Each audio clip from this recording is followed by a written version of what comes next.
Here's a good reason why I think smart motorways aren't safe. Don't get me wrong, there's nothing wrong with the idea. In practice, it should work. Everything's there for it to work. But the thing that makes it fail is the drivers on the smart motorways.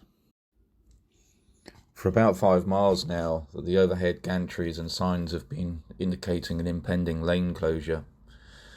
It's lane 1 that's closed, and it says there's an obstruction in the road.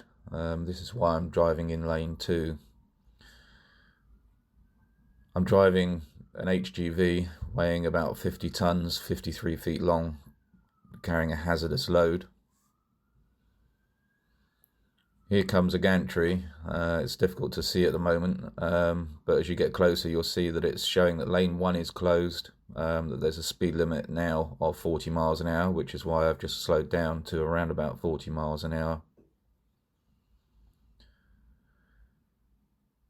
This is just gone 6 o'clock in the morning on the M3. Traffic is very light. There's very little traffic in lanes 3 and 4.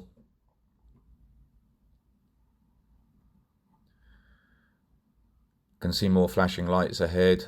There's another gantry indicating that lane 1 is closed, showing lanes 2, 3 and 4 open.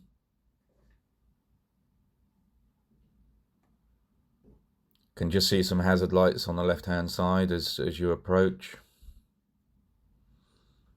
And you can just now see a set of lights coming up on lane 1 next to me.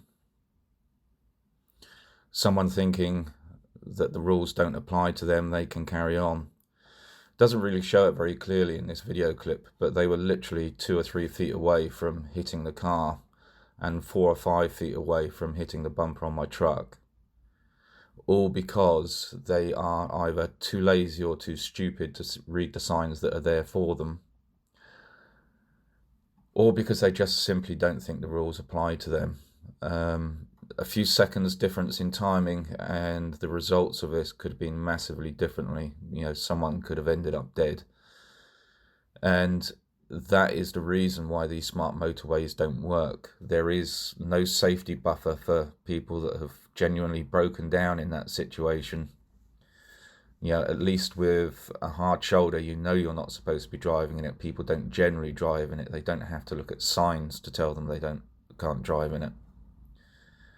So that's why I believe that the traditional hard shoulder is better